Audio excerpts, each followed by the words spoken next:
da poslaniče tu da se možemo i dogovarati. Ja ću da ovdje raditi. Idemo ga onda ti vraća. Drži. Čekaj, polako. Samo da se prvo... Čekaj, pa nije valjda ne?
Ladies and gentlemen, please rise for the anthem of Ukraine and Sweden.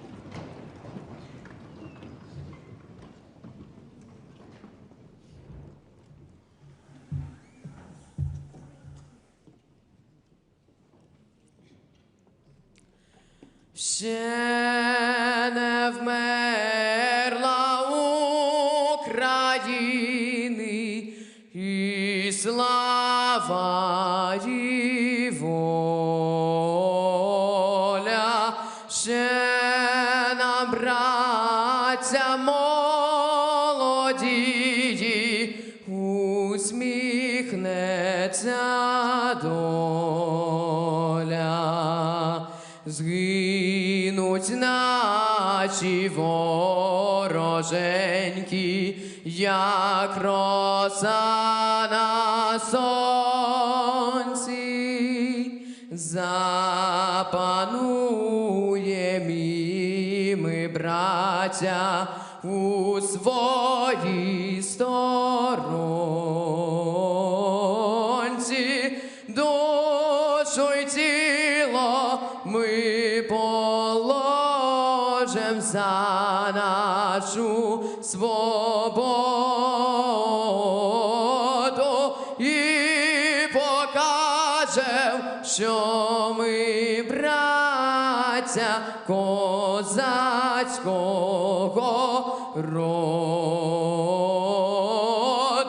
Душу й тіло ми положим за нашу свободу і покажем, що ми браття козацького роду.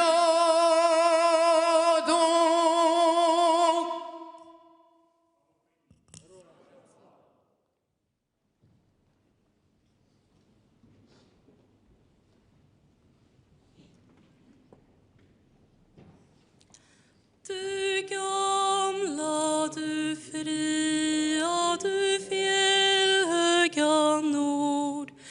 Du tysta, du glädjerika sköna.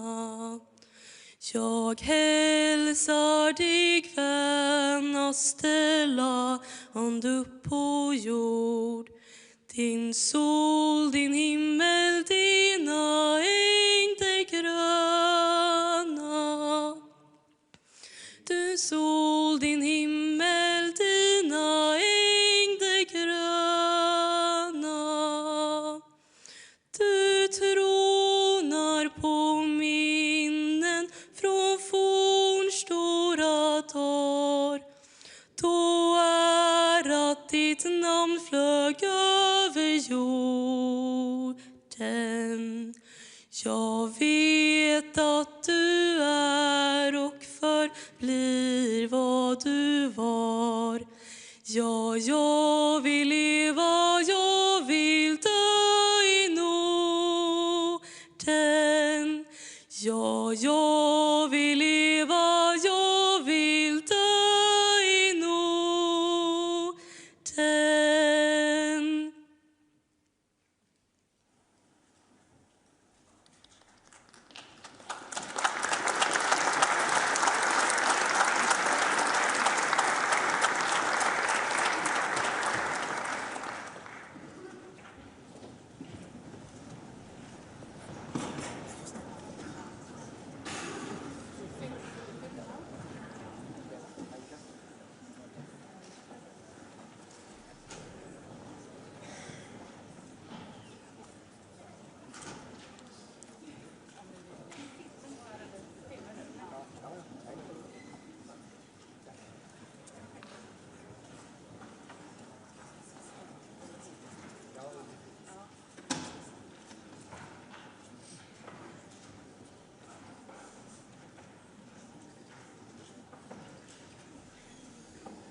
Republic, and Latvia, and numerous expert forums have been held, uniting the world in support of Crimea's return.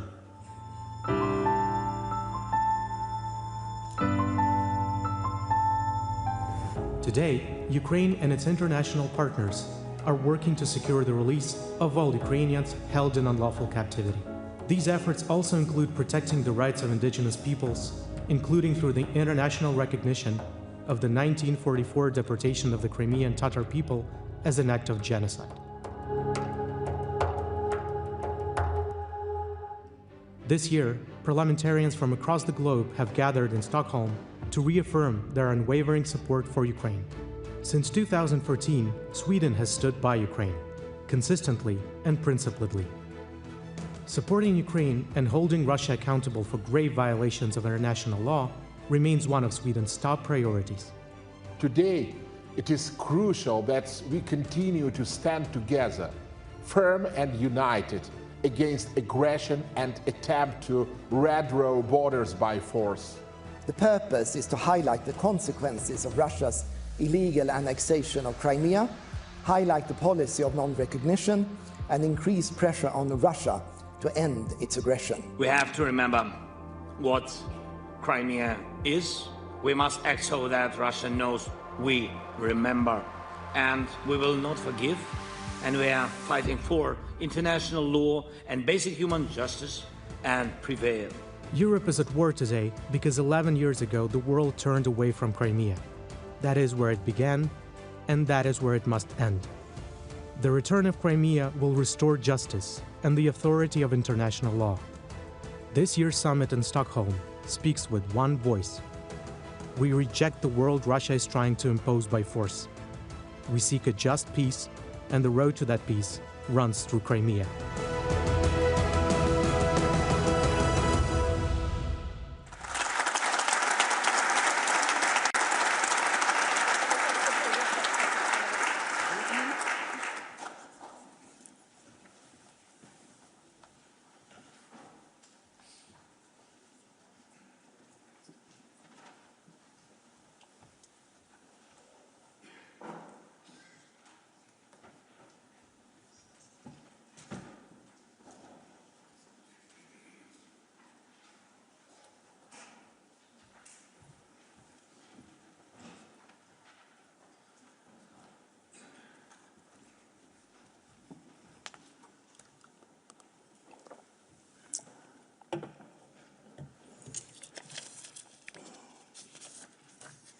Dear colleagues, excellencies, honorable guests, ladies and gentlemen, I would like to bid you all a very warm welcome to the Riksdag and to the former second chamber, the venue of the 4th Parliamentary Summit of the International Crimea Platform.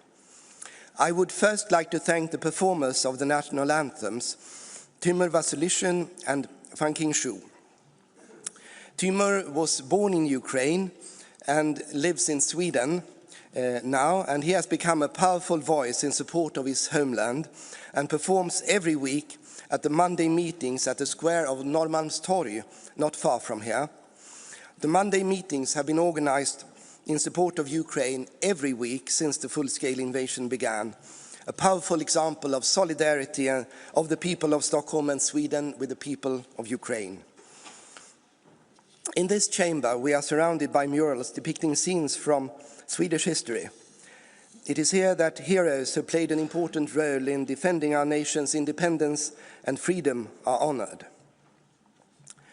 The fact that the choice was made to highlight these scenes from Swedish history is an expression of the will to emphasize the value of the right of the people to participate in decision-making on public affairs, the value of a free and independent nation, and the will to defend these values when they are threatened by foreign powers.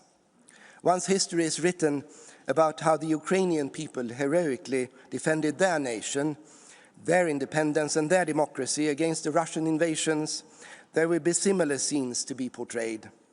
For this is what Ukraine's struggle is all about, the right of a people to choose its own destiny. My dear friend Ruslan Stefanchuk, I remember the speech you gave in this chamber in the spring of 2023. Russia's full-scale invasion of Ukraine had been going on for more than a year. It is now in its 4th year. In your speech, you highlighted the role Sweden played more than 3 centuries ago in the Zaporizhian Cossack struggle for an independent Ukraine. When we meet here today to once again express our support for Ukraine's struggle for independence, territorial integrity, and a just and lasting peace, we thus build on historical experiences. The alliance at that time was based on the fact that our countries had common interests. Then as now, there were great powers that wanted to take over new territories. Then as now, leaders in our countries realized that the only way for countries wanting to survive as independent nations is to try and stem the imperial ambitions of the great powers together. Ruslan, I'm so happy to see you here again in the Riksdag today and proud to host this important meeting together with you. I'm also happy that representatives of almost 70 parliaments have joined us today, including those who will participate online. This broad support shows that there are many of us who stand behind Ukraine's struggle for its freedom, its territorial integrity, and its quest for a just and lasting peace. And it shows that many of us recognize the importance of defending the rules-based world order and the principle that one does not attack other countries in order to conquer territory. Another of our speakers today is Ukrainian President Volodymyr Zelenskiy, who will be with us online. I think we should all be thankful for President Zelenskyy's outstanding leadership in these trying times. He will go down in history as one of the greatest political leaders of the 21st century. Earlier, I spoke about heroes from our Swedish history. Sometimes it's said that the time of heroes is over, but people usually recognize a hero when they see one, and they see Volodymyr Zelenskyy for what he is, a true hero. Yes, we live in difficult and uncertain times, but we must not feel a sense of hopelessness. History has taught us that democracy and freedom are ultimately stronger than its enemies, their enemies. Stronger by virtue of moral superiority, but today also clearly stronger in material terms. This has previously proved to be crucial in protracted military showdowns. This is why we gather today to reconfirm solidarity between free and independent nations. We do this in the knowledge that the threat to Ukraine's freedom and territorial integrity is also a threat to our nations. For we are once again living at a time when we need to be constantly prepared to light the beacons. We must not only be prepared to support Ukraine's fight for freedom, we must also be prepared to defend all of Europe against Russian aggression that threatens the territorial integrity of also our nations. Together we are stronger than the enemies of democracy and freedom. Once again, ladies and gentlemen, welcome to the 4th Parliamentary Summit of the International Crimea Platform. Thank you.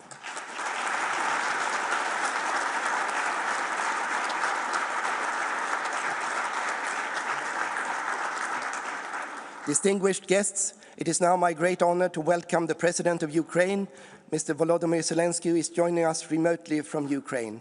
Mr. President, the floor is yours.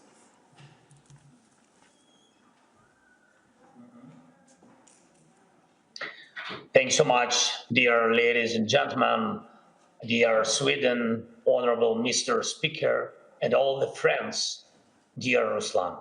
I'm glad that the Ukrainian Crimean Platform and its parliamentary track continues to work and keeps attention on a simple truth. Every nation and every state must be respected, and the core principle that kept Europe peaceful longer than at any other time in its history must be protected.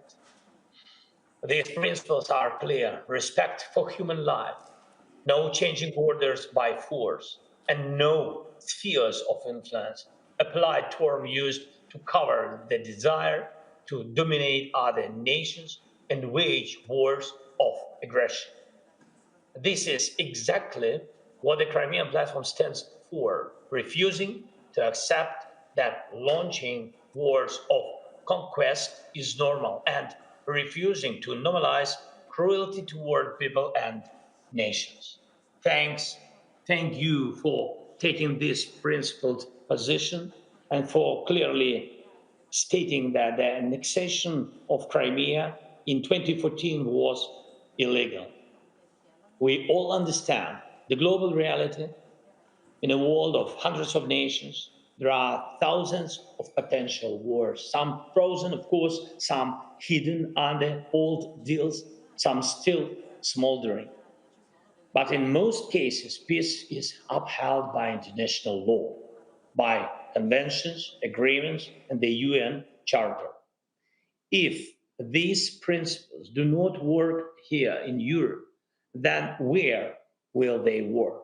It is a rhetorical question, and behind it lies a global fear that war, not peace, could again become humanity's everyday reality, as in darker times. We cannot allow this. Right now, we are at a critical moment, and we are working closely with the United States, with European partners, with many others to define steps that can end Russia's war against us, against Ukraine, and bring real security. And there is a lot of noise in the media, a lot of political pressure, and even greater responsibility for the decisions ahead. Putin wants legal recognition for what he has stolen, to break the principle of territorial integrity and sovereignty. And that's the main problem. You all understand what that means. He wants it not only from Ukraine, he wants it from the whole world, and it's very dangerous. And I want to stress one more thing.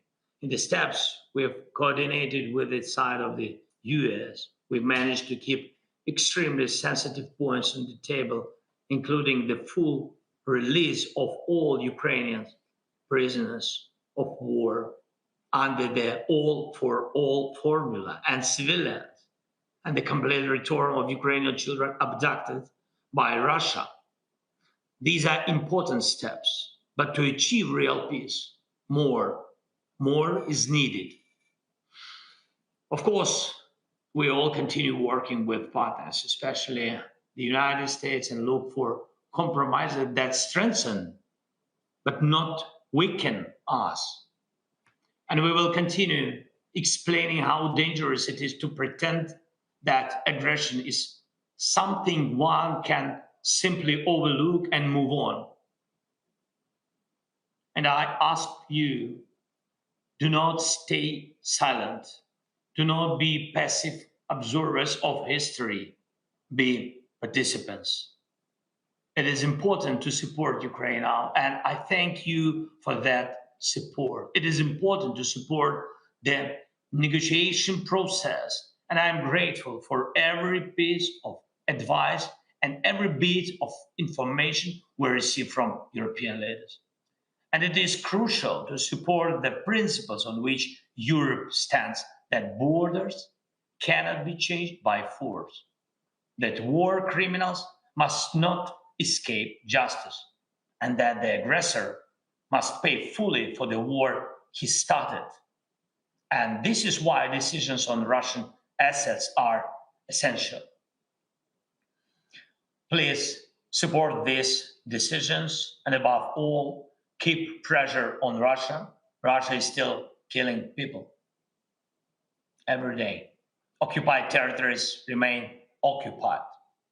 And that means Russia remains a criminal state. Today, almost 70 parliamentary delegations are present. And if parliaments in Europe, in the world, do not close their eyes to this, then no one will. Thank you for your support. Slava Ukraini! Glory to Ukraine.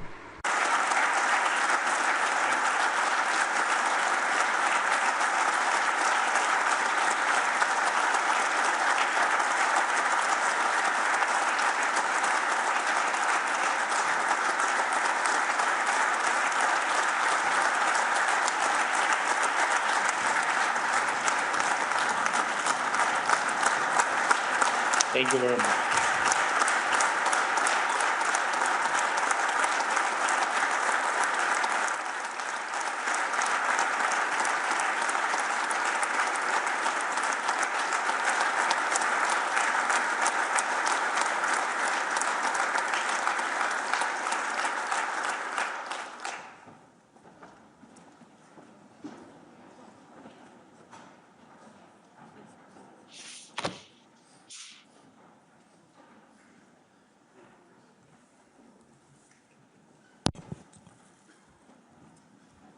Dear colleagues, dear friends, I just encourage you to use the headphones. I'll speak in Ukrainian, and please use the interpreter.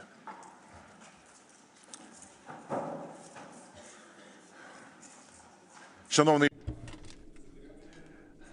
Dear Mr. President Zelensky, dear Andreas, honorable speakers, honorable heads of delegations, honorable Madam Minister, dear friends.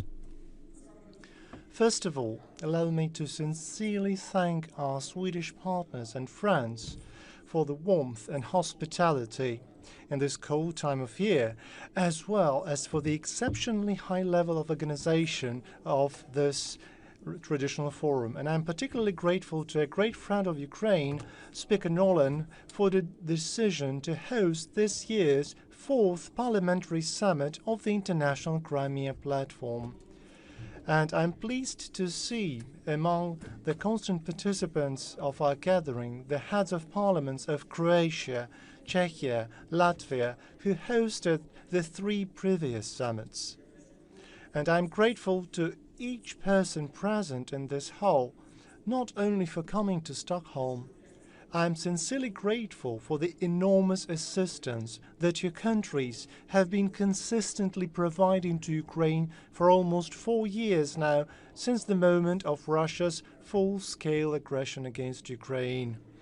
I want to thank you on behalf of the Ukrainian people, on behalf of the Verkhovna Rada of Ukraine, on behalf of the representative Ukrainian delegation present here today in this hall, and they represent all factions and groups of the Ukrainian parliament.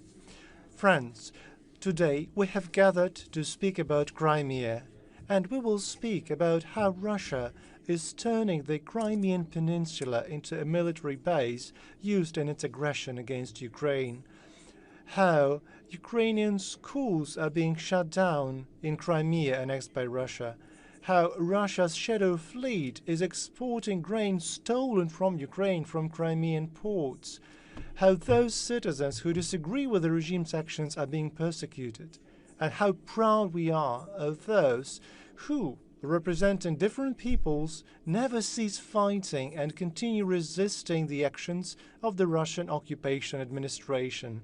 But this is not everything we will speak about today.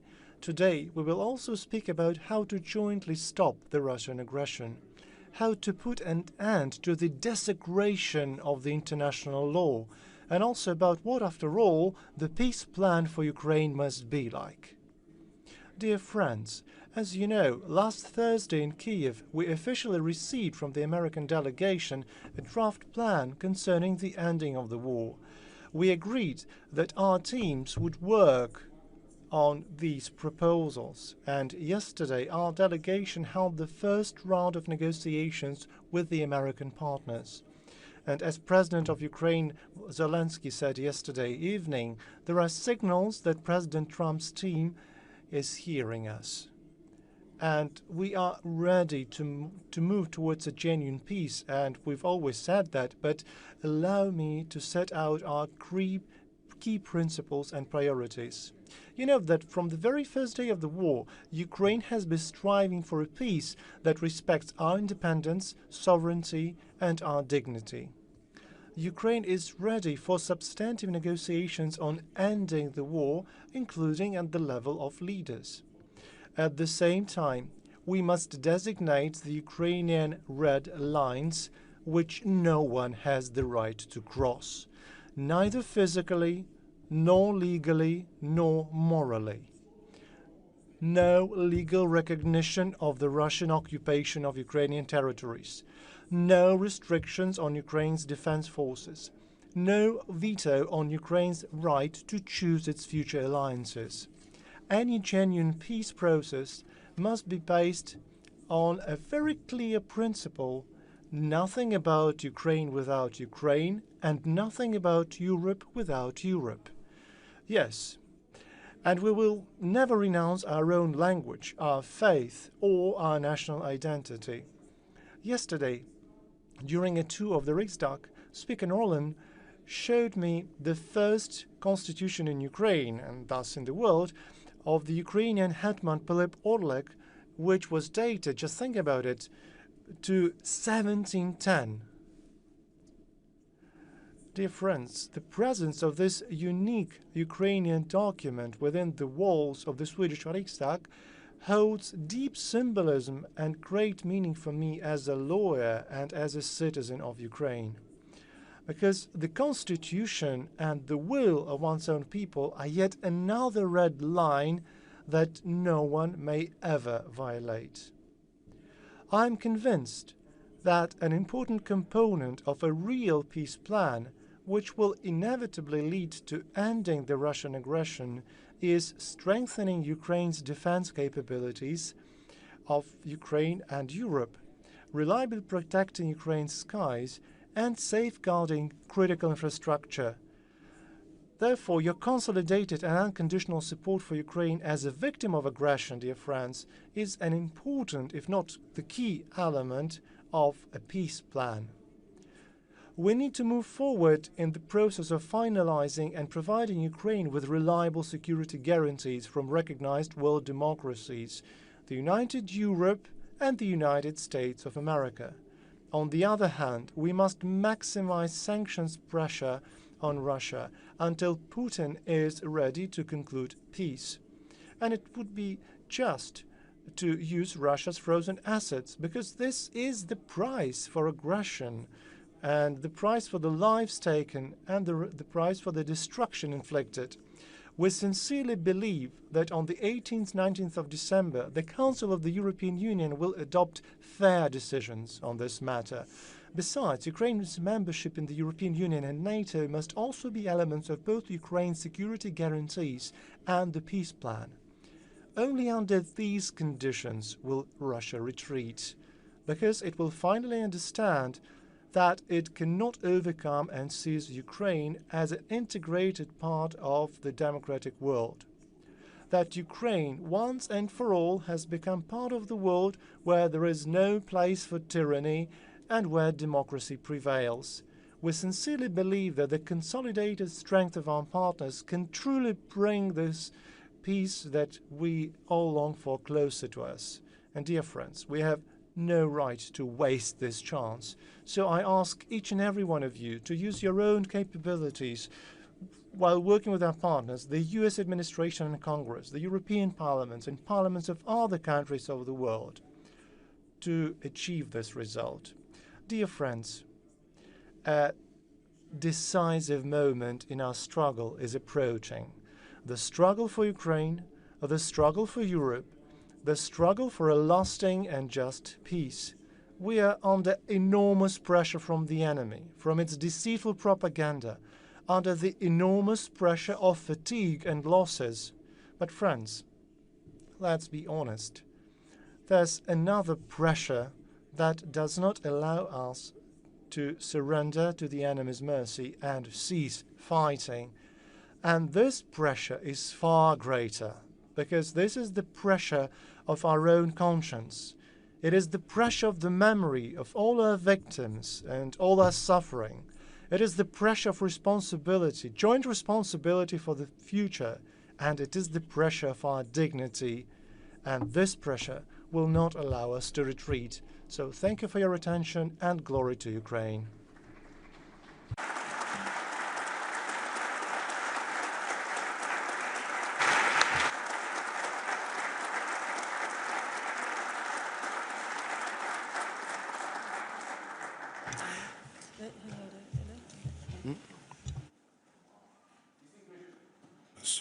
Distinguished guests, dear friends, allow me to welcome our next speakers to lecture, the Minister of Foreign Affairs of Sweden, Ms. Maria Malmer Stenegard. Dear Madam Minister, the floor is yours.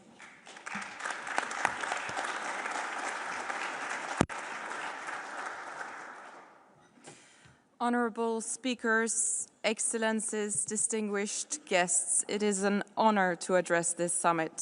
First, let me just say a few words about the intense diplomacy that we've seen in the last couple of days. Ukraine has always shown that it is serious about achieving a just and lasting peace. Russia has not. Ukraine has offered full, unconditional ceasefire.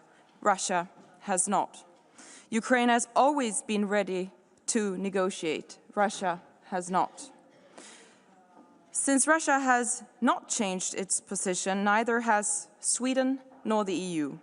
Our position remains that to achieve a just and lasting peace, borders cannot be changed by force. There cannot be limitations on Ukraine's armed forces that will invite further Russian aggression. And there cannot be any limitations on the full sovereign rights of the Ukrainian people to choose their own path, which includes the path to EU membership. An agreement that includes those main elements, that truly respects Ukraine's sovereignty and that has the support of its people, such an agreement will also have our support. But as long as the Russian aggression continues, Sweden has a clear two-point plan to strengthen Ukraine and weaken Russia. You can count on our support. Let me also acknowledge that World Children's Day took place last week. That made me think of the many thousands of Ukrainian children that Russia has forcibly taken away from their homes.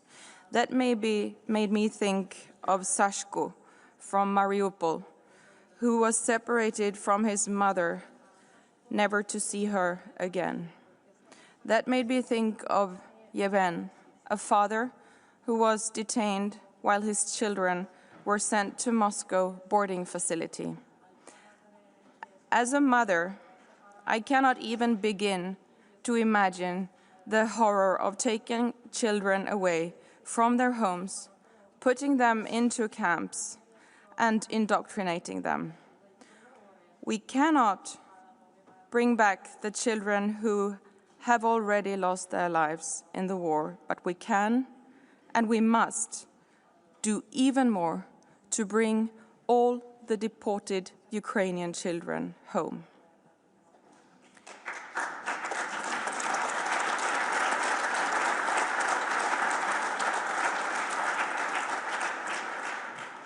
This summit also allows us to once again establish some basic facts. Crimea is Ukraine, Donetsk is Ukraine, Luhansk is Ukraine, Kherson is Ukraine, and Zaporizhzhia is Ukraine. And let me be clear, Sweden will not recognize Russia's illegal annexation of Crimea or any other part of Ukraine's territory. We will not reward aggression. We owe this to the Ukrainian people, especially those in the temporarily occupied territories. We owe this to the women and the men who bravely fight for their freedom and for ours. We owe this to every person in Ukraine and beyond who believes in a world governed by rules rather than force. What we know about life under Russian occupation also shows why our support for free and independent Ukraine must continue. Because in the occupied territories, journalists are silenced, families are separated, children grow up under relentless propaganda. Crimean Tatars face harassment and imprisonment for speaking their language or for practicing their faith. Intimidation, fear, repression, this is life in the occupied territories. Russia's war of aggression causes immense human suffering. Those responsible must be held to account to secure justice for the victims and to deter potential perpetrators in the future. Since 2014, Sweden supports investigations and the documentation of suspected war crimes in Ukraine. We commend the work done by Ukrainian authorities and international mechanisms, including the International Criminal Court, the UN, the OSCE, and civil society organizations. Their efforts are crucial to end impunity. This year, we have seen important landmarks for accountability. In November, a court in Ukraine convicted a Russian soldier for murder and sentenced him to life imprisonment in Ukraine. This was the first ruling of its kind since Russia began its full-scale invasion. The Swedish government also strongly welcomes the progress that has been made towards establishing a special tribunal for the crime of aggression against Ukraine and a claims commission for reparations. They must now begin their work as soon as possible. As Russia's brutal war of aggression enters its fourth winter, I'm urging international partners to help strengthen Ukraine by providing substantial military and civilian support. Last week at the EU Foreign Affairs Council in Brussels, I showed my colleagues a simple graph that showed how the EU's support to Ukraine is still smaller than the collective purchase of Russian oil and gas since the full-scale invasion. This is nothing but a disgrace. This needs to change now. The best way to fund Ukraine's needs now is to move forward with the reparations loan. As the President of the European Commission, Ursula von der Leyen, said in her State of the Union speech earlier this year, and I quote, "This is Russia's war, and Russia should be the one to pay," end quote. Once again, let me assure you, Sweden will continue to stand with Ukraine, with those who uphold international law, and with those who seek a just and lasting peace. Thank you, and Slava Ukraini.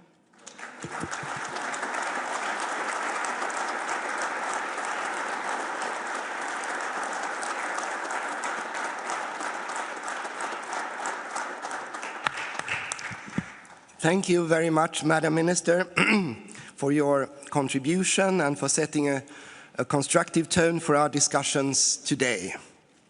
Distinguished delegates, I now have the honor of opening the plenary session of the 4th Parliamentary Summit of the International Crimea Platform. Before welcoming our next speaker, let me start with a few housekeeping remarks to guide us through today's session. Our session will run until 11 o'clock, when we will take a 30-minute coffee break. We will reconvene at 11:30 and continue until 14:15, a quarter past 2, when we will conclude the session with the adoption of a joint statement. The final version of the statement will be distributed during the plenary session. We are delighted to have a substantial list of speakers today. Accordingly, I kindly remind all delegates that speaking time is limited to 3 minutes. And in Sweden, 3 minutes means 3 minutes. That is 180 seconds. I know that in some countries, 3 minutes might mean more, but it does not in Sweden. The order of speakers has been distributed to you. Please note that changes to the list are not possible at this stage. Some speakers have requested to speak earlier in the program due to early departures. We have accommodated this, so there are a few exceptions to the alphabetical speaking order. All statements are made from the lectern, where the microphone is automatically activated when you are given the floor. To ensure that the program runs smoothly, a designated seat has been reserved in the front row for the next speaker. If you are scheduled to speak next, please proceed to this seat. And it is just over there. Our first speaker will be the host of the first parliamentary summit, Mr. Gordan Jandrokovic, the Speaker of the Croatian Sabor. Mr. Jandrokovic will be followed by Jiri Drahos from the Czech Republic. Please, Mr. Jandrokovic, the floor is yours.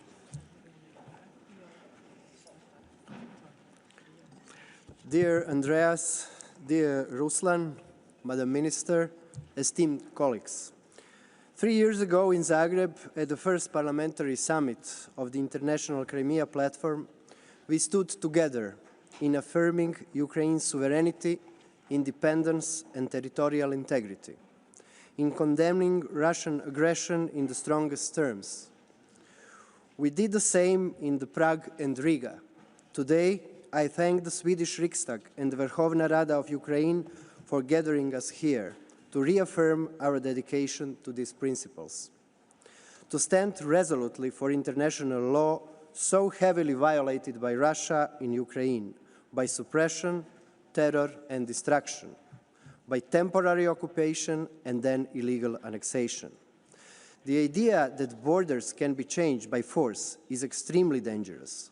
It implies a vision of a world where the power of rules yields before the rule of power. To oppose this and to defend the principles of sovereignty and territorial integrity is not only our duty. At a critical juncture, it is essential for global security.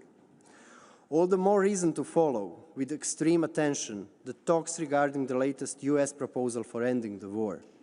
Strong pressure on Russia needs to be maintained and increased, because Ukraine's approach has been nothing but cooperative and constructive.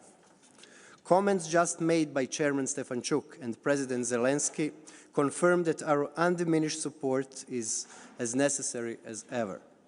Dear colleagues, from day one, Russian aggression has also been an attack on the sovereign right of every state to choose its own political path. In Croatia, we really understand the cost of defending a nation's political choices and of facing an aggressor which refuses to accept them. That, too, is why we have stood with Ukraine from the very start, with any means of support that we could provide, political, financial, humanitarian, or military. On top of that, we have shared the highly specific expertise from our own war experience on demining, war crimes, prosecution, veterans' care, and peaceful reintegration. Finally, I believe that our common values are defended in Ukraine today. So supporting Ukraine also means protecting these values and investing into a safer and more predictable future for all of us. Therefore, it is absolutely vital that we remain firmly behind them, to advocate their rightful claims, to keep their needs high on our agendas, to have their best interest in our minds and in our hearts. Thank you, and God bless the brave people of Ukraine. Slava Ukraini.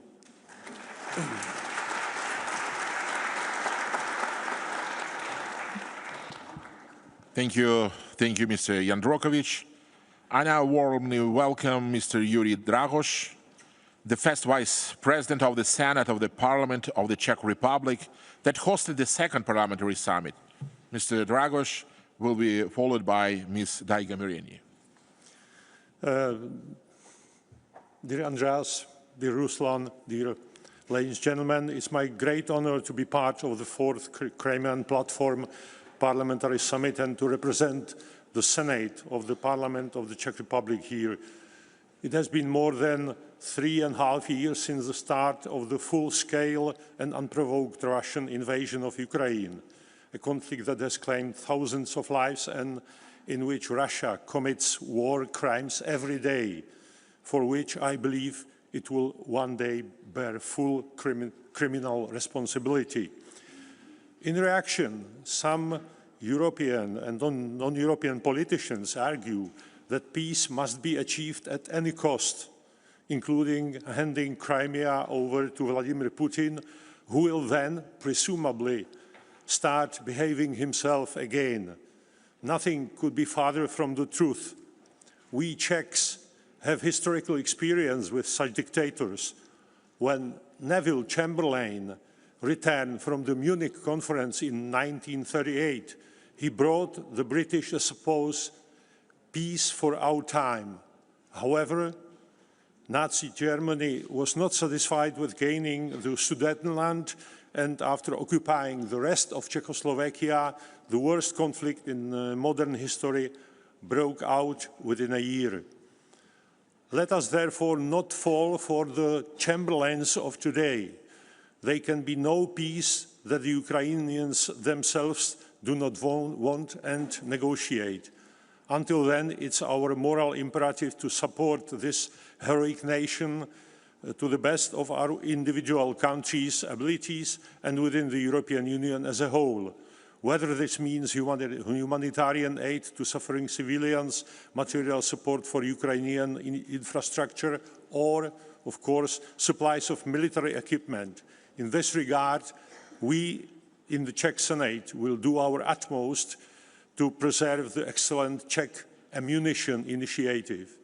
All of this will hopefully contribute to us passing the test of history, a test which our predecessors failed miserably when faced with the threat of Hitler. At that time, they had a choice between shame and war. They chose shame and got war.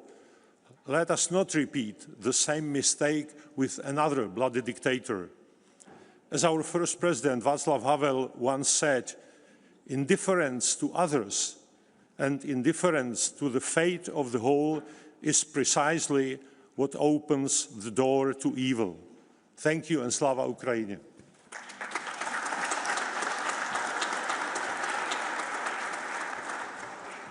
Thank you, Mr. Dragos. Our next speaker is the Speaker of Sejm of Latvia, Ms. Daiga Mirenie.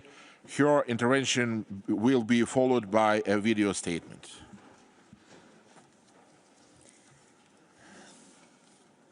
Ļoti cienījamais Ruslan, ļoti cienījamais Andreja.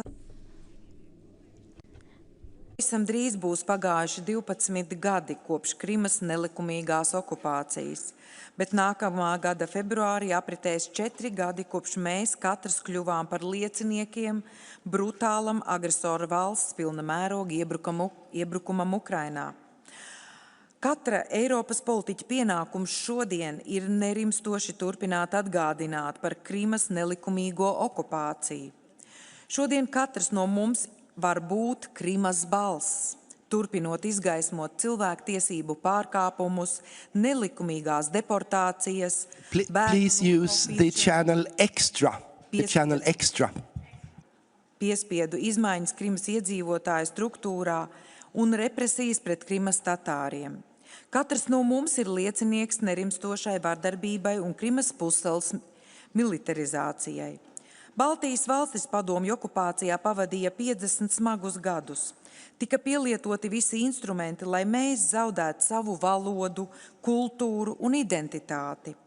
Padomju okupācijas sekas turpinājām izjust arī šodien.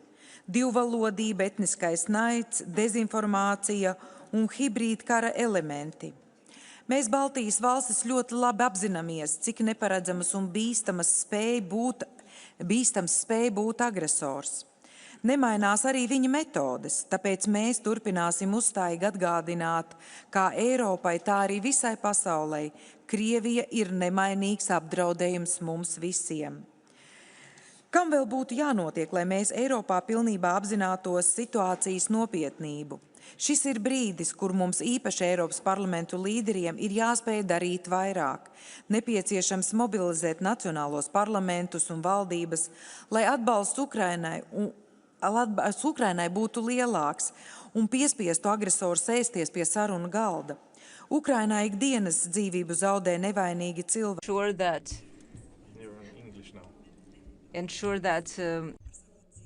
Gan kaujas laukā, gan arī aizstāvot un stiprinot demokrātiju. Mēs Eiropā vēl joprojām varam darīt vairāk, un vēl līdz galam mēs neesam izdarījuši arī savu mājas darbu. Krievijas iesaldētie Russia's frozen assets are yet to be channeled into direct support for Ukraine. At the same time, trade with the aggressor state is continuing, and there are still industries and areas where sanctions can be stepped up. And dear colleagues, we need to use all international legal instruments to ensure that Russia and its officials are held accountable for the crimes perpetrated against the people of Ukraine and especially its children. Slava Ukraini.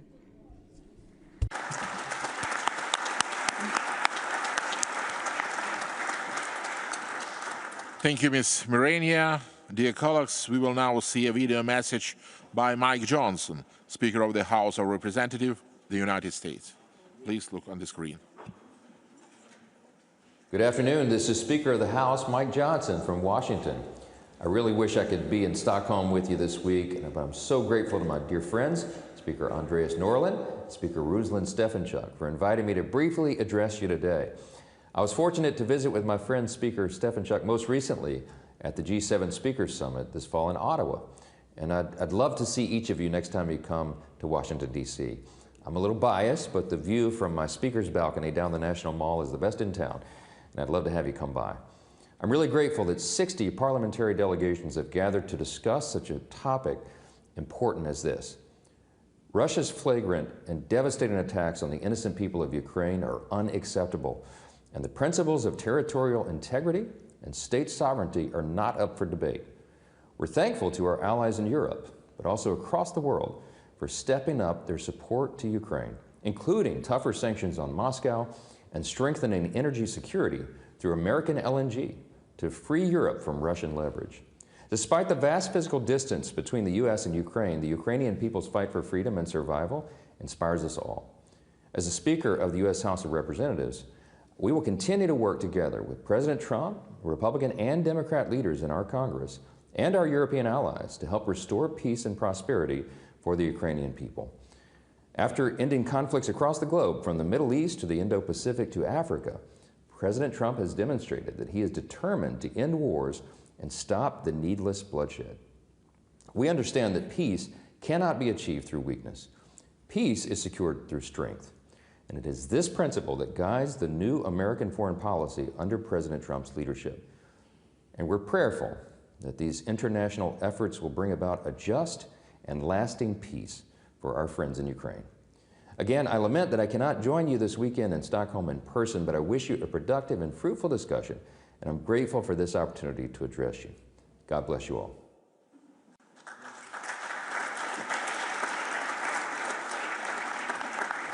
Thank you, Mr. Speaker. Muchísimas gracias, señor presidente. Y ahora vamos a continuar. De acuerdo a la lista, tengo aquí apuntado al señor Vincent Blondel, presidente del Senado belga. Y lo seguirá después la señora Raya Nazarian. Honored speakers of the Estimados presidentes, estimados invitados, señor presidente, excelencia, distinguidos indicados. Hace 7 meses atrás yo estaba en Kiev con varios de ustedes, incluyendo también Andreas Norlen y el señor Stefanchuk. Y ahí pudimos evidenciar cuáles fueron las atrocidades que se cometieron en Bucha. Y ciertamente lo que vimos ahí quedó grabado en nuestras mentes. Yo dejé Kiev mucho más convencido que nunca que este tipo de crímenes no puede quedar impune. Hace pocos días atrás, la ciudad de Ternopil también sufrió un ataque violento y en nombre del Senado belga ciertamente expreso nuestra solidaridad incondicional y también les hago llegar nuestros sentimientos más queridos a toda la gente de la región que está defendiendo su patria. También nos acordamos de los desplazados y aquellos que perdieron todo. La agresión rusa contra Ucrania es algo más que un desafío geopolítico. Es un desafío muy profundo que toca la seguridad europea. También toca sanciones colectivas y valores compartidos. Crimea también es una parte integral de Ucrania y condenamos fehacientemente a Rusia que intentó which violates the UN Charter. We condemn the horrific use of torture, inhumane treatment and abduction.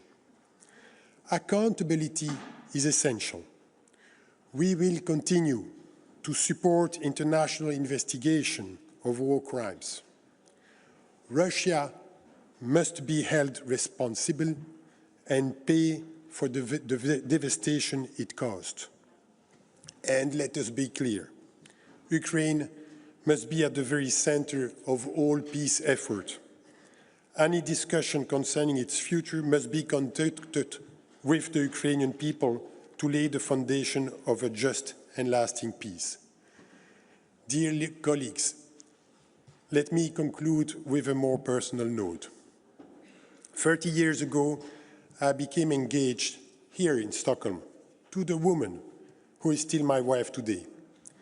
It happened on the Riksbron bridge, just outside this Riksdag building, a memory that remains very dear to me.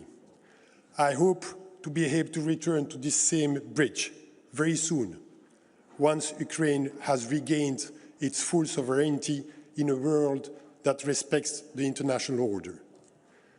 Today, let us reaffirm our commitment to working together to safeguard the rule-based international order. Let us advance with unity and determination towards the establishment of a comprehensive, just and lasting peace for Ukraine and for the world. Slava Ukraini!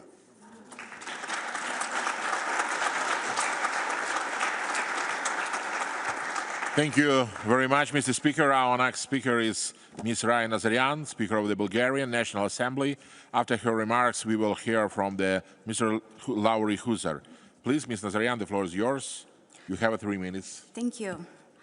Ladies and gentlemen, we are now in the 4th year of Russia's illegal, unjust, and unprovoked military aggression against Ukraine.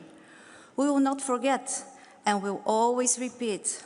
This war did not start on the 24th of February 2022, but with Kremlin's annexation of Crimea in 2014. Russia's illegal occupation and annexation of parts of sovereign Ukrainian lands is a violation of international law. Their Ukrainian territories and their return is a matter not only of rule of law and international legal principles, but of justice too. Bulgaria has been and will be a reliable and active partner in the international Crimea Platform since it was founded in 2021. We participate in the parliamentary sessions and contribute to the initiatives for the security of the Black Sea region, including the forum we held in Sofia in 2024 that brought together delegations from 42 states and 8 international organizations. In the context of developments in the past few days, I would like to welcome the renewed effort of our partners in the US and President Trump to seek a way to stop the military actions in Ukraine. The 28-point plan has elements of fundamental importance for achieving lasting and just peace. However, the proposals should be discussed in coordination with all European partners because the conditions of a future peace agreement have a direct impact on the security not only of Ukraine, but also of Bulgaria, the European Union, and Europe as a whole. The Republic of Bulgaria confirms its commitment to work hard within the EU and NATO with our American partners in order to guarantee, together with Ukraine, that any agreement will be sustainable, will be implemented in good faith, and that Ukraine will have security guarantees. Ukrainian people have the sovereign right to define their own future and to decide on the nature of any proposed peace agreement. Dear colleagues, our common goal is a peaceful and sustainable development of the region. Recovery is no longer a future ambition, but a present need. The European path of Ukraine is a choice that is in line with the interests of both the Ukrainian people and the European Union.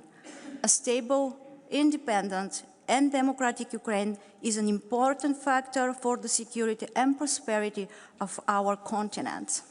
In conclusion, please let me send a message to the people of Ukraine once again. You are not alone in these difficult times. Bulgaria stands by you in trials, in striving for peace, and in hope for a future of freedom, dignity, and security. Thank you.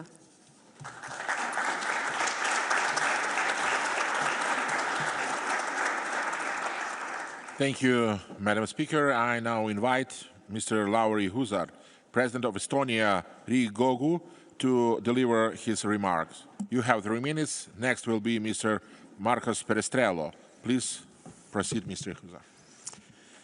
Distinguished colleagues, dear Ruslan, dear Andreas, allow me to begin by expressing my deep gratitude for bringing us together today. The Crimean Platform is not merely an event. It is a testimony to our shared commitment to freedom, to peace, and to human dignity. At this moment in history, our decision bears consequences not only for Ukraine, but for the very fate of all Europeans. Ukraine has continuously shown that it is serious about peace, and President Zelensky remains ready to negotiate. It is crucial that Europe, Ukraine, and the United States work together with the goal of a just and lasting peace. A peace grounded in international law and fully respecting Ukraine's sovereignty, independence, and territorial integrity. Peace cannot be attained by appeasements. History tells us that bowing to aggression does not quiet the storm. It invites the next and even bigger one. Dear colleagues, nothing about Ukraine without Ukraine and nothing about Europe without Europe. Russia's demands must not be legitimized and under any circumstances. Europe will never recognize claims that extend Russia's influence beyond its borders. And talks must begin with an immediate ceasefire. Any agreement must focus on ending the war, securing Ukraine's future, and providing credible security guarantees backed by the real forces. Ukraine must retain the right to choose its own path, whether towards the European Union or NATO. There must be no impunity for crimes committed. The deported children of Ukraine must be returned home. The aggressor must pay. Frozen Russian assets must become a real instrument of Ukraine's defense, justice, and reconstruction. In the European Union alone, these assets exceed 200 billion euros. Let's start using them. Dear colleagues, Russia's war of aggression and the peace that follows will shape Europe's security architecture for generations to come. Let Europe stand united and resolute, ensuring that peace honors Ukraine's courage and rests upon justice, law, and lasting security. If territories can be gained and borders changed by force, no one is secure. To prevent such a future, we must continue and strengthen our steadfast support for Ukraine and firm pressure on Russia. And let me be completely honest with you, Russia never changes. Dear friends, together, through principled pressure and unwavering solidarity, we stand firmly with Ukraine. Slava Ukraini!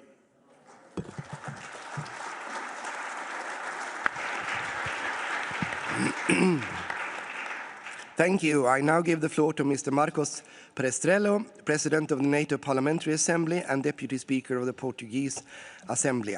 After his remarks, we will hear from Mr. Jussi Halla-aho. Mr. Speaker, Excellencies, on behalf of both the Portuguese Parliament and the NATO Parliamentary Assembly, let me express my gratitude to the Swedish Parliament for the invitation and for hosting this summit. Portugal has long stood with Ukraine, and in the Portuguese Parliament, cross-party majorities have consistently reaffirmed Ukraine's sovereignty and condemned Russia's aggression. We've been active in bringing Ukraine's case to partners across the global south, underlining the universal principles at stake: rule of law, multilateralism, sovereignty, territorial integrity, respect for human rights. These are not only European concerns, but also the very foundation of the international order. Excellencies, in the NATO Parliamentary Assembly, representatives from all 32 national parliaments of NATO members have stood shoulder to shoulder with Ukraine since the very beginning of Russia's aggression.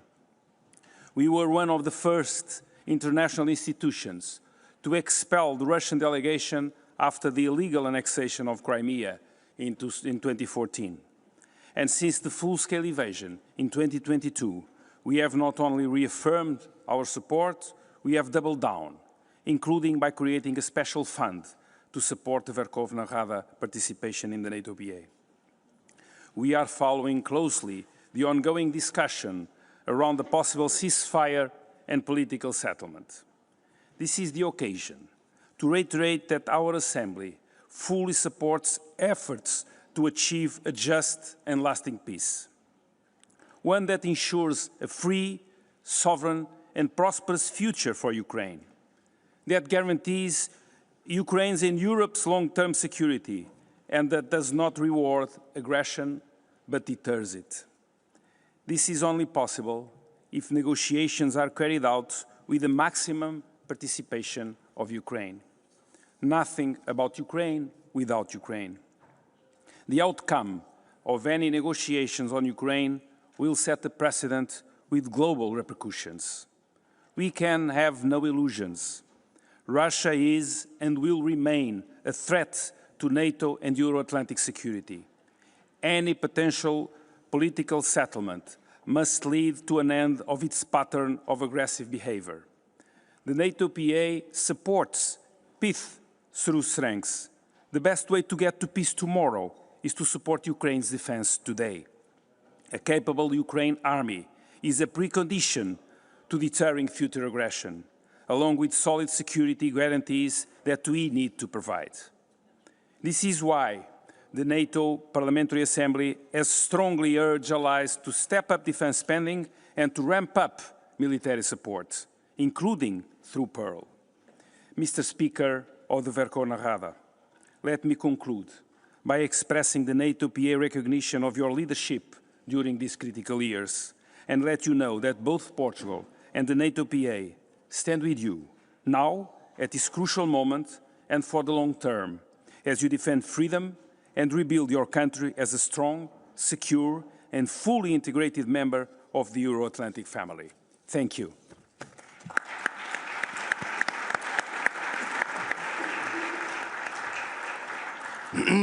Thank you. Our next speaker is Mr. Jussi Halla-aho, Speaker of the Eduskunta of Finland.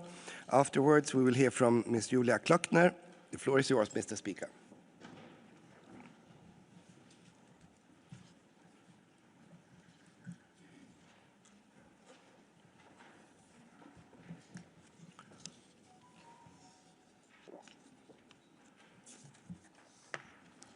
Speaker Norlen, Speaker Stefanchuk, esteemed colleagues.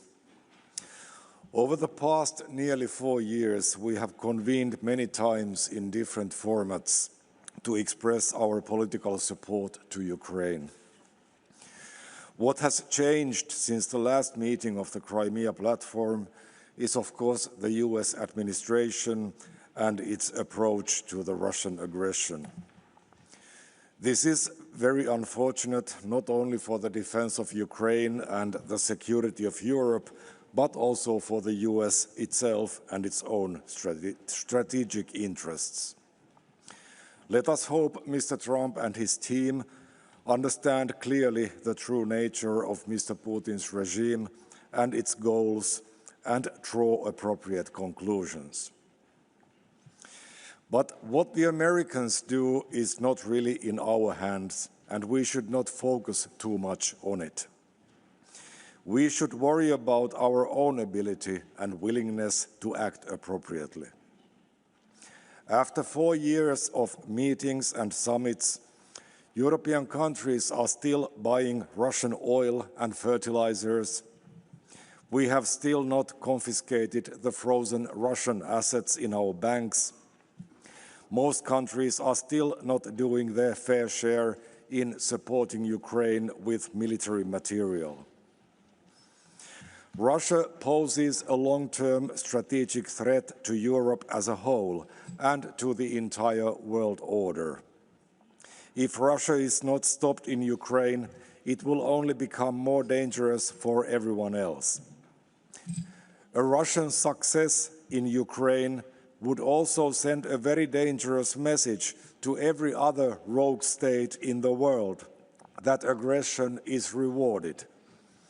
Therefore, big talk is not enough.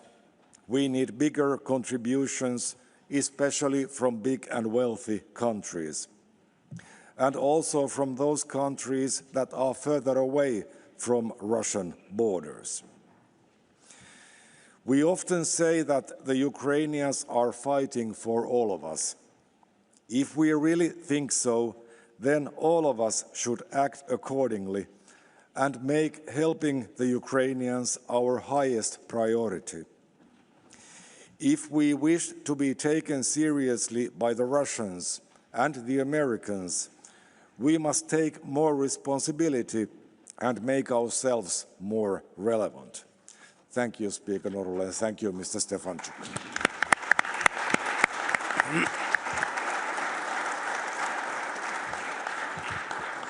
Thank you. I now invite Ms. Julia Klöckner, President of the German Bundestag.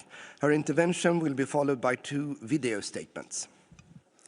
Thank you, dear Andreas and dear Ruslan, Excellencies. Good to be here together. As we met here in Stockholm, Ukraine is enduring another winter of war. Russian drones strike cities almost every night and families take shelter. The country is fighting for its very survival and for principles that define us all: international law, freedom, democracy. The moral case has rarely been clearer. Yet we must acknowledge openly that unity within Europe has been tested. Some governments have questioned or slowed down decisions or sanctions, arms supplies or joint EU action. Others have signaled a shift in political tone. These steps send a message far beyond Europe, and they are not a helpful one, I would say.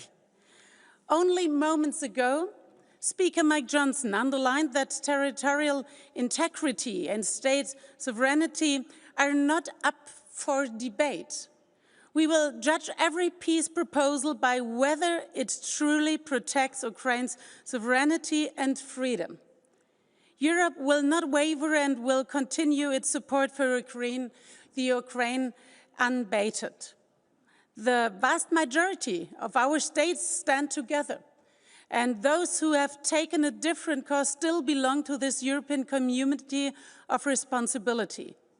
We want them back at the table of consensus because we need all of us.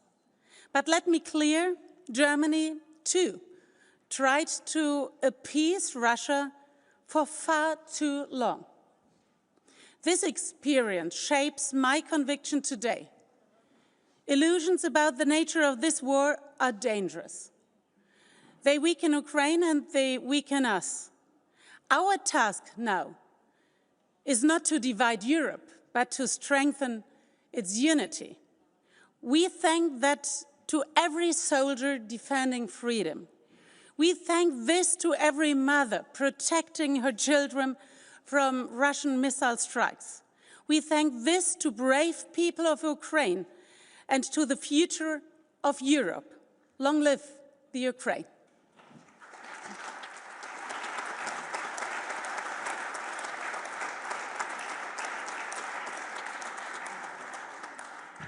Thank you.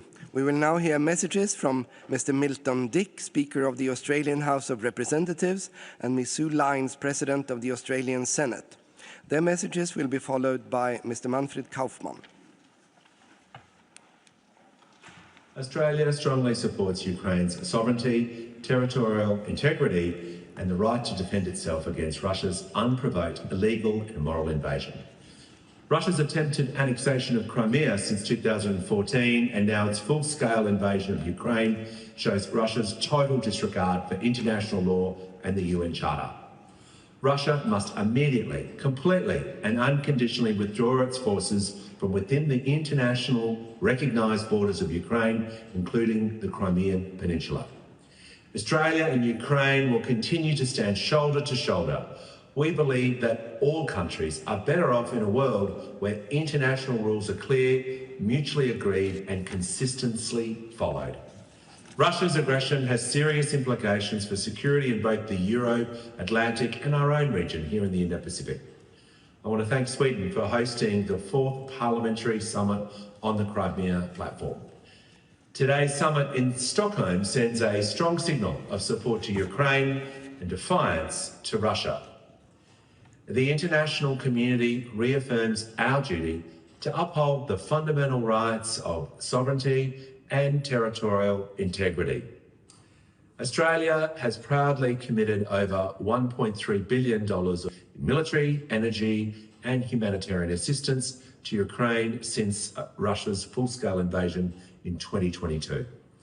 We are proud to be the largest non-NATO contributor of military support to Ukraine, and Australia has imposed over 1,600 targeted financial sanctions on persons and entities who support Russia's war. We've also implemented the G7 price caps on Russian oil and refined petroleum products, and we've imposed trade bans that have contributed to the reduction of our two-way trade with Russia to negligible levels. Australia will continue working with partners to press Russia for a just and lasting peace in Ukraine and security and stability across Europe.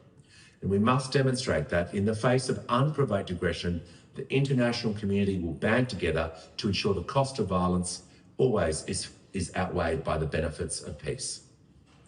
This is our duty. Thank you, and Slava Ukraine. Distinguished delegates and esteemed colleagues, as President of the Senate of the Commonwealth of Australia, it is my great honour to address the 4th Parliamentary Summit of the International Crimea Platform. Russia's full-scale invasion of Ukraine is not only an assault on one nation's territorial integrity, but also an assault on the very foundations of the international order. Australia condemns Russia's unprovoked, illegal and immoral invasion of Ukraine. And 3 years on, we mourn Ukraine's losses and we stand unwavering in our support for Ukraine's sovereignty and territorial integrity. Russia must immediately, completely and unconditionally withdraw its troops from within the internationally recognised borders of Ukraine, including the Crimean Peninsula. Our response as parliamentarians must be steadfast. Words are not enough. Australia stands with Ukraine and will continue to provide strong and steadfast support for as long as it takes. We have contributed important defence, economic, energy and humanitarian assistance to Ukraine. Australia's support to date totals more than $1.5 billion. We are proud to be the largest non-NATO contributor of military assistance to Ukraine. The Crimea Platform has become an important forum for voicing collective efforts to hold Russia to account for its occupation of Crimea. This platform reminds us that parliaments are more than institutions of governance. We are custodians of conscience. We give democratic legitimacy to action, and we ensure that solidarity is not seasonal. The struggle of the Ukraine people is not theirs alone. It is a defence of the principle that might does not make right. We must continue to pressure those who enable aggression, to strengthen support for Ukraine's reconstruction, and to champion accountability through international courts. Above all, we must preserve hope, the hope of a free, democratic and peaceful Ukraine. Australia may be geographically distant, but our values are deeply aligned. When the rule of law is under attack anywhere, it is under attack everywhere. The outcome of this war will shape the kind of world our parliaments inherit, one ruled by law or one ruled by fear. Let this summit reaffirm our collective resolve. Russia's aggression will not stand. Ukraine's sovereignty will be restored, and together, through unity and principle, we will ensure that justice prevails. Thank you.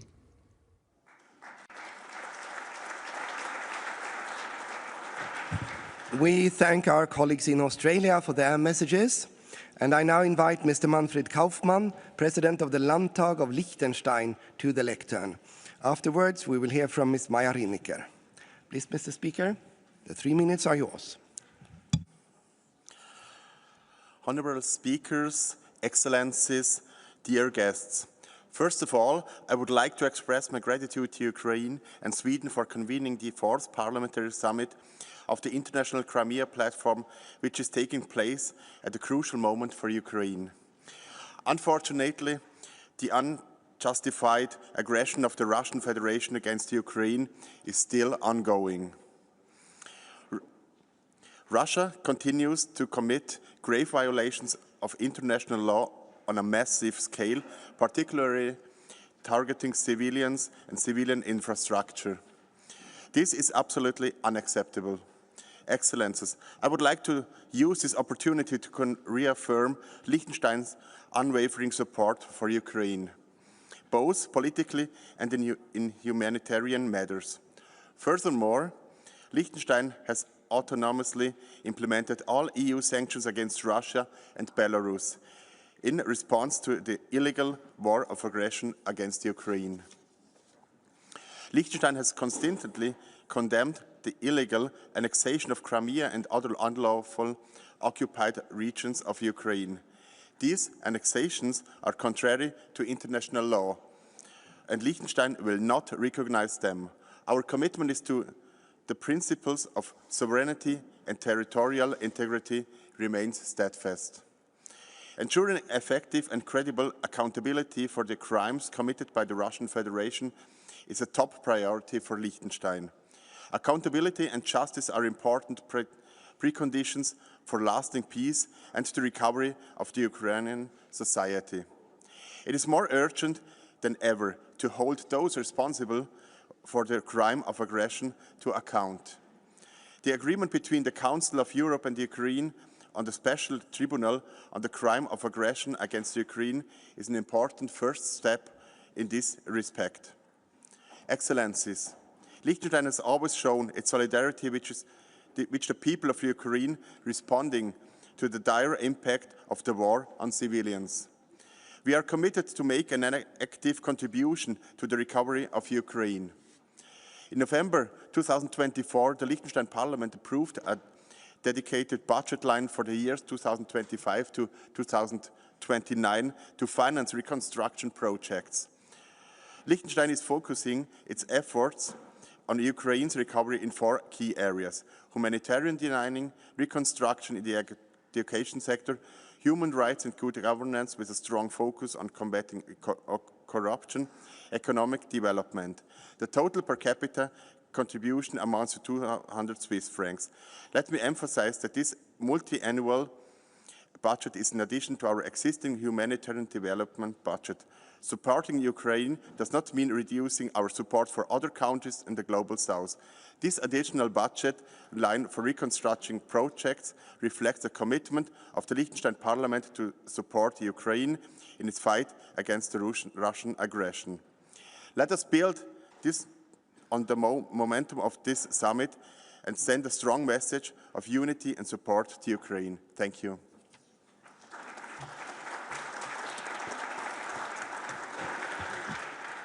Thank you. I now give the floor to Ms. Maja Riniker, President of the Swiss National Council, who will be followed by Mr. Andrea Caroni. Please, Madam President, the floor is yours. Mr. Speaker Norlen, Mr. Chairman Stefanchuk, Excellencies. First, I thank you for the excellent organization of this important summit and for the valuable contributions. As President of the National Council of Switzerland, I had the opportunity this year to visit Ukraine, Sweden, Finland and other European countries. Such encounters are more than symbolic gestures. They are essential to better understand how Russia's war against Ukraine has affected the European security across our continent. In Ukraine, in July, I met people whose daily lives are marked by hardship, but I was deeply impressed by their extraordinary resilience. Here in Sweden, I witnessed how Russia's aggression on Ukraine and the changed security landscape in Europe have led to a profound shift in national priorities. More than 11 years have passed since Russia's illegal annexion of Crimea. For almost 4 years now, Russia has been attacking the whole of Ukraine in blatant violation of international law. Switzerland has consistently expressed its position. We call on Russia to fully respect international law and to recognize and respect Ukraine's sovereignty and territorial integrity. It goes without saying that a comprehensive, just and lasting peace in Ukraine must be based on the UN chapter, and there will be no peace in Ukraine without Ukraine at the negotiation table. Switzerland is happy to provide its good offices. Please allow me to raise another topic that is dear to me. And let me say this not only as a political, but also as a mother. I'm deeply moved by the fate of the Ukrainian children who have been unlawfully deported by Russia. These children were taken from their homes, from their families, and their communities. The abduction of children is not only a grave injustice, it is crime against the future of a nation. I want to underline that the Swiss National Council has adopted a motion calling for our country to join the international coalition for the return of the Ukrainian children. My dear colleagues, the people of Ukraine are paying a heavy price for defending principles that matter to all of us. As parliamentarians, it is our responsibility to remain engaged through our interactions, through our parliamentary work, and by shaping the policies of our respective countries, we can give concrete expression to our solidarity. Thank you very much.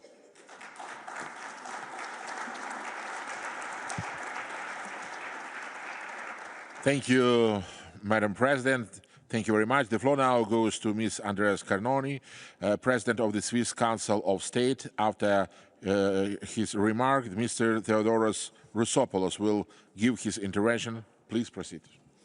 Mr. Speaker, Mr. Chairman, dear colleagues, we cannot choose our neighbours, neither as individuals nor as countries. And Switzerland has been fortunate in this regard, and so have I personally, because by coincidence, my neighbour at home in Switzerland is a Swiss entrepreneur whose company builds prefabricated wooden houses in Ukraine. And these are real, tangible homes for families who've lost their own. More than 100 are already standing, and Ukrainian craftsmen trained in Switzerland are continuing this work locally. And seeing new walls rise while the threat of drones and missiles still hangs in the air is a reminder of how courage and reconstruction go hand in hand. This is one of many initiatives that symbolize what Switzerland is doing in Ukraine. Private sector involvement for us is a key instrument. Even during war, rebuilding lives is possible and necessary. And it is a fil rouge of Switzerland's engagement, strengthening Ukraine's resilience today while supporting recovery and the pursuit of peace. And our commitment is continuous and words are followed by action. Switzerland will provide 1.5 billion euros between 25 and 27 and a total of over 5 billion until 36, supporting reconstruction, humanitarian assistance and efforts such as demining.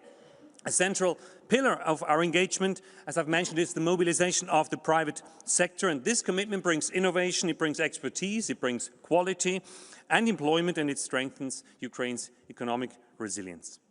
If I may highlight another concrete contribution, in 2023 a large-scale school recovery initiative was launched.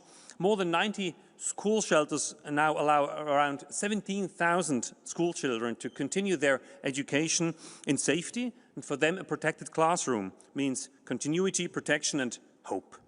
Switzerland will continue to be active in this area and has decided to join the International Civil Protection Shelter Coalition initiated by Finland and Ukraine. Ladies and gentlemen, our responsibility begins with the present, with a war that continues to destroy lives, but responsibility also looks ahead to just peace, to lasting recovery, a future grounded in people's security and resilience. And Switzerland will stand with Ukraine, just as all of us will stand with Ukraine. Thank you.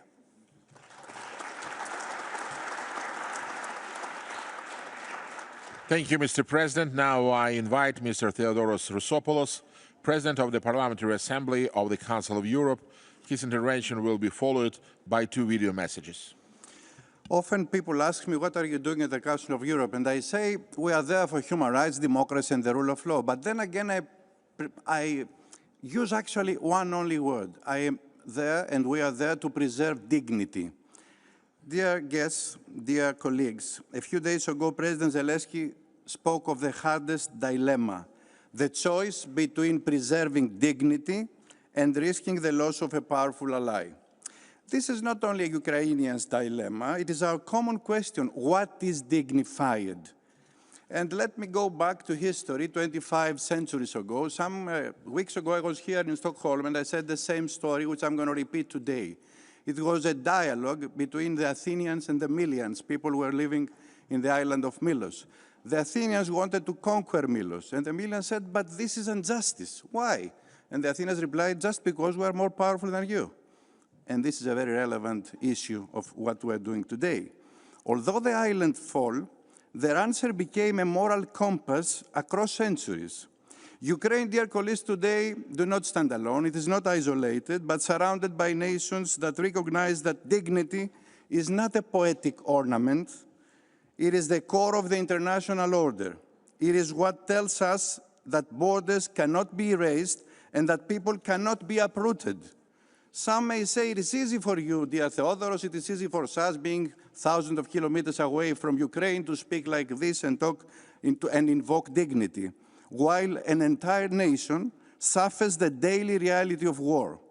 But that is exactly why we must continue supporting Ukraine, and that is exactly why we must persuade the Americans, the American friends, that Russia will not stop even if it gets what it wants today, as Russia didn't stop when she got Crimea. It will not end with the rest Ukrainian territories seized through aggression. The Parliamentary Assembly of the Council of Europe, dear colleagues, which I have the honor to lead, was the first international body to exclude the Russians.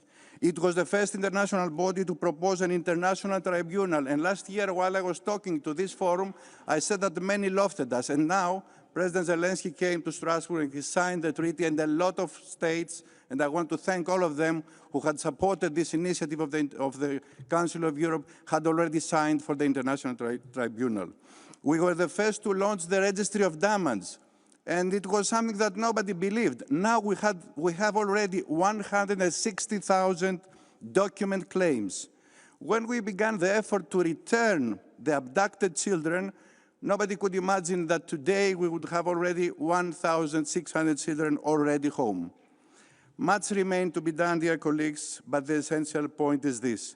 We must not allow the provocation made by an authoritarian leader to pass as if nothing has happened. Because if that happens, it will not be only Ukrainians facing the dilemma of dignity, it will be the entire thinking, civilized world. Thank you.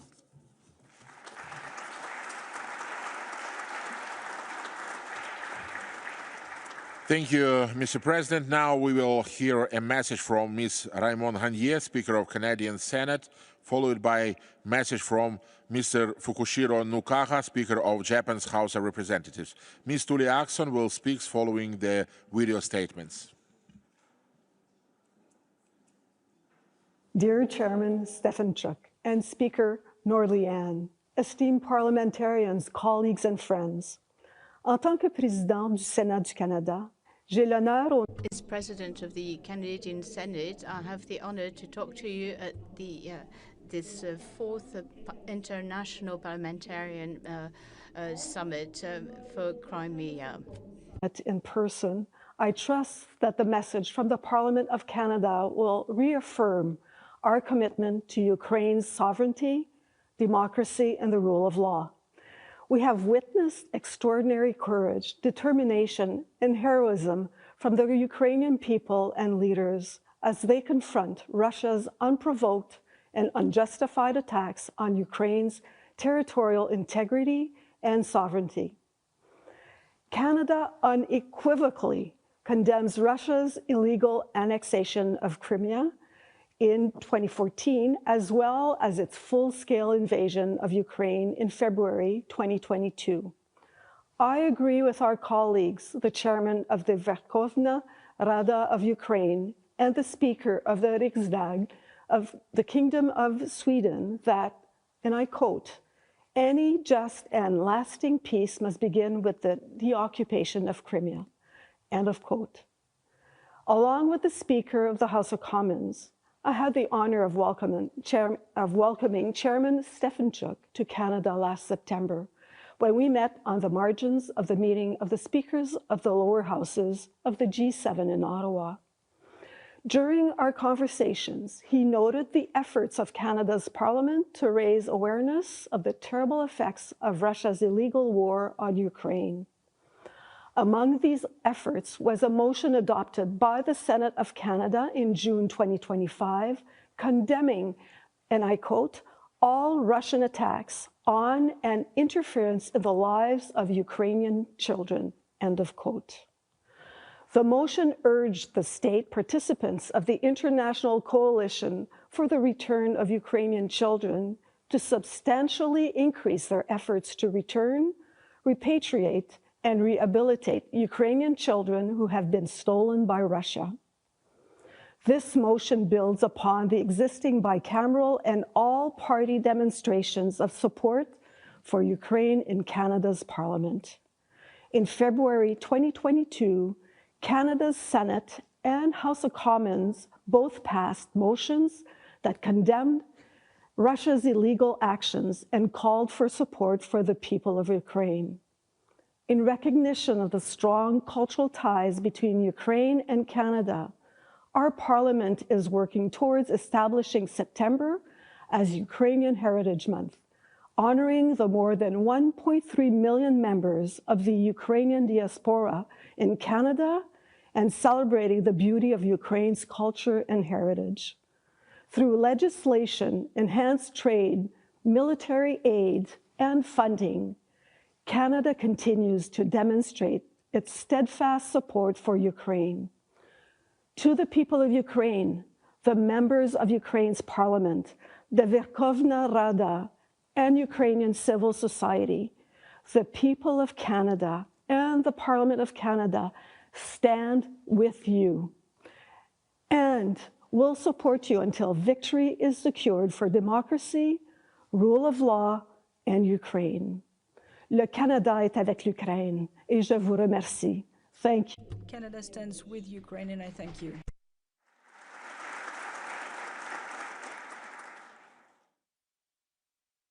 日本国衆議院議長の額賀福志郎であります。今回の会議を主催してくださったステファンチューク議長、ノレン議長に対し、心から感謝を申し上げたいと思います。今もなお、ロシアの攻撃により町が破壊され、人々の命が失われ続ける中で、祖国を守り、自由と民主主義を守るために戦い続けるウクライナの皆様方に、日本と日本国民は心からの連帯の意を表します。我が国はクリミアを含むウクライナの主権と領土一体性を一貫して支持しています。力による一方的な現状の変更はいかなる地域においても決して許されません。また、ウクライナでの戦争の終わり方によって誤った教訓が導き出されることはあってはなりません。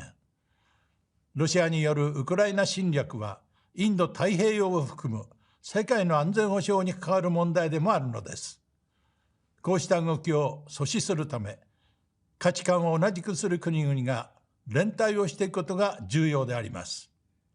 我が国はロシアに対し、より厳しい制裁措置を実施するとともに、ウクライナ支援のため人道的な観点からこれまでに総額120億ドル以上の支援を表明いたしました。特に地雷対策の分野においては、地雷を掘り起こして爆破処理する大型地雷除去機の供与や、地雷除去にあたるウクライナ政府職員の研修を実施するなどの支援を行ってまいりました。また、今年10月には、東京でウクライナの地雷対策を推進する国際会議を開催し、合わせて75の国と国際機関が参加をいたしました。日本は常にウクライナと共にあります。国際社会による平和への取り組みが進められる中、一日も早くウクライナに公正かつ永続的な平和がもたらされるよう、我々は議会の立場からもしっかりと今後も全力で支えてまいりたいと思います。ありがとうございました。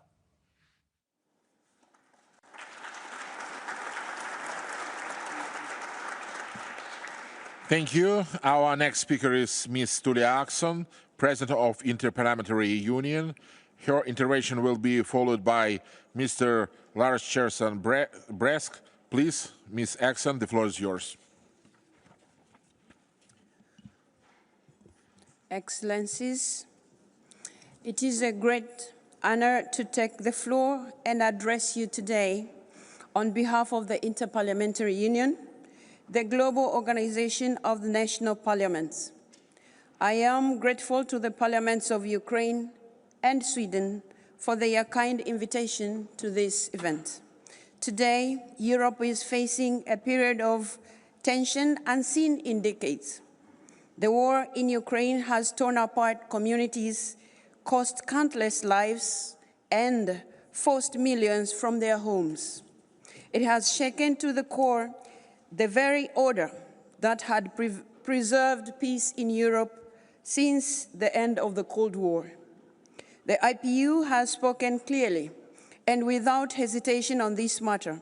From the outset, the IPU has condemned Russia's military aggression against Ukraine, as well as the unlawful annexation of its territories. We commend the people of Ukraine for their courage and resilience in the face of adversity and military aggression. And we are proud to have conferred upon the Rada the first edition of the IPU Crimea Prize in recognition of its extraordinary commitment to ensuring the continuity of vital legislative activity during the very difficult conditions of war. In its resolutions and multiple pronouncements, the IPU has strongly reaffirmed the principles at the heart of international law: sovereignty, territorial integrity, and the prohibition of the use and threat of force to resolve disputes. These are the pillars of a system designated to protect us all. And when these pillars are flaunted and ignored, international relations become unstable, unpredictable, and dangerous. Dear friends, for over 135 years, the IPU has worked for peace through multilateralism and parliamentary diplomacy. The IPU itself was founded on the belief that lasting peace begins when representatives of nations, friends and foes, meet, listen, and try to find solutions when words are exchanged. We strongly believe that parliaments can build bridges and identify pathways to peace, even when governments cannot, and that dialogue must never be abandoned, even in the darkest of times. Most recently, at the IPU's 151st IPU Assembly last month, our members adopted the Geneva Declaration on upholding humanitarian norms and supporting humanitarian action in times of crisis. The declaration reaffirms the duty of all states to respect and ensure respect for international humanitarian law, to protect civilians in armed conflict, and to guarantee unimpeded humanitarian access. And in this declaration, the IPU member parliaments stressed that defending humanitarian norms is not an act of charity, but an obligation rooted in law and justice. The IPU Task Force on the Peaceful Resolution of the War in Ukraine, established in the spring of 2022, has taken this principle to heart. It has opened parliamentary discussions with both Ukraine and the Russian Federation on nuclear safety, food safety, environmental harm, the treatment of prisoners, and the tragic fate of displaced and abducted Ukrainian children. These exchanges are modest steps, but they keep the path to dialogue open and lay the groundwork for peace tomorrow, a just and a lasting peace, anchored on the fundamental principles of international law. Dear colleagues, I would like to end by giving you a brief reflection. Peace is more than the end of violence. It is not achieved simply when guns fall silent. True peace demands a foundation built on human security, on societies where every individual can live in dignity, free from fear and injustice, on communities that give each person a chance to thrive. Lasting peace also rests on a simple truth. No nation can be secure in isolation. The well-being of one depends on the well-being of all. That is why common security is another concept we have embraced, based on the notion that security of one country does not come at the expense of the other. This approach was in fact enshrined in our work decades ago, when the East-West parliamentary dialogue carried out at the IPU led to a formal process on security and cooperation in Europe. I thank the parliaments of Ukraine and Sweden for convening us all here today and for their leadership in defending the cause of peace and justice. I thank you for listening. Thank you. Thank you. Our next speaker is Mr. Lars Christian Brask, Deputy Speaker of Denmark's Folketing. You have 3 minutes. Afterwards, we will hear from Mr. Robert Zille. Dear Speaker Norlen, dear Speaker Stefanchuk, and dear colleagues. It's a privilege to stand here today with you all. I was here in the Riksdag just a few weeks ago for the Nordic Council session, and I'm honored to be back again to stand amongst Ukrainian allies. It's a tragedy that we must be here in beautiful Stockholm on the background of war, human suffering, and with a new and incomprehensible peace proposal from the US. Nordic and European security depends on Ukraine's freedom. When one of us is threatened, all of us are threatened. This is why our unity is fundamental. I grew up in a time of optimism. Freedom, democracy, and peace shaped my youth. I believed that the fall of the Berlin Wall ended an era of oppression. I believed that freedom and democracy had won once and for all. Yet freedom is never guaranteed, and recent years have shown that it can never be taken for granted. Today, freedom is once again under attack. Russia under Putin does not only seek to occupy land. Putin's Russia seeks to create chaos and to destroy the very idea that free nations can choose their own path. This is why the Crimea Platform is so vital. It reminds the world that the occupation of Ukraine did not begin in 2022. It began a decade ago. This summit reinforces a principle that lies at the heart of European security. Borders cannot be changed by force, period. Last month, I visited Mykolaiv together with the Presidium of the Danish Parliament, and Mykolaiv is located only 20 kilometers from the front line and is under daily attack from Russia. It was a powerful experience, meeting the brave and dedicated people who fight, rebuild, and keep hope alive during bombardment and the resulting destruction. Their courage and determination remind us of what true resilience looks like.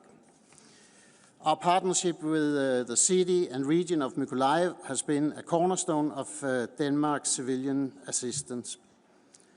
Denmark has stood with Ukraine from the very beginning, And since Russia's full-scale invasion, Denmark has provided around 9.4 billion euros in military support and around 927 million in civilian contribution.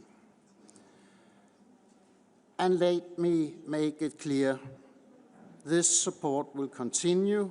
Our commitment to Ukraine's freedom is unwavering. Ukraine is not only fighting for its survival, it's fighting for the future of Europe and for the future of freedom itself. Slava Ukraini.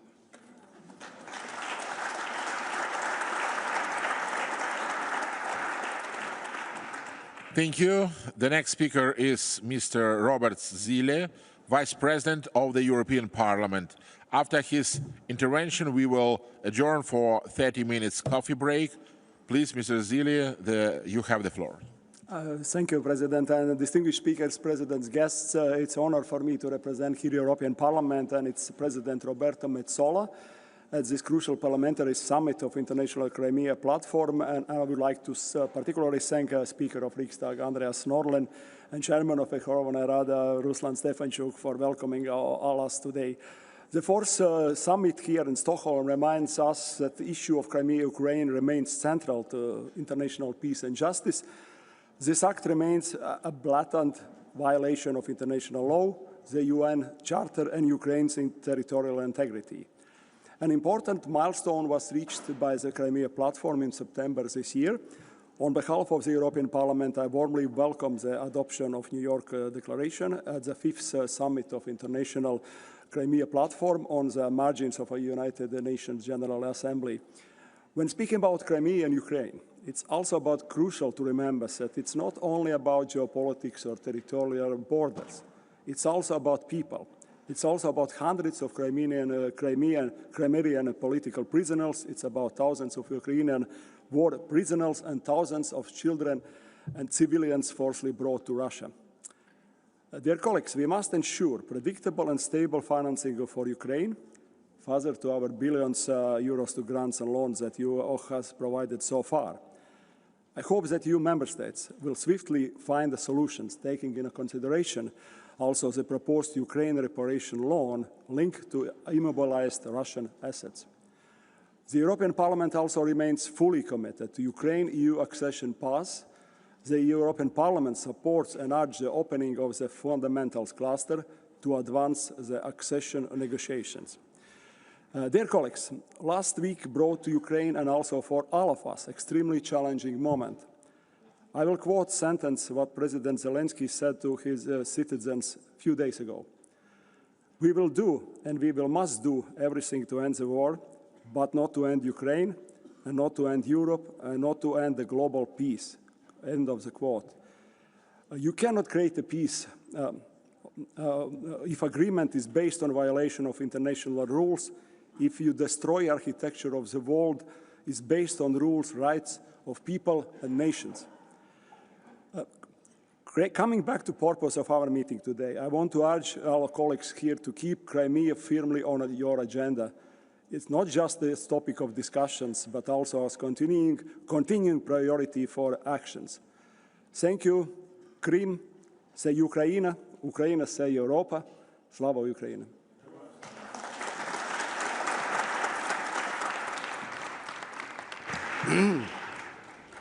Thank you. Dear colleagues, we will now take a 30-minute break. Coffee will be served in the Grand Gallery, located just outside this meeting room, where we had dinner last night. We reconvene at 11:30, and in Sweden, 11:30 means 11:30. I wish you all a very nice break.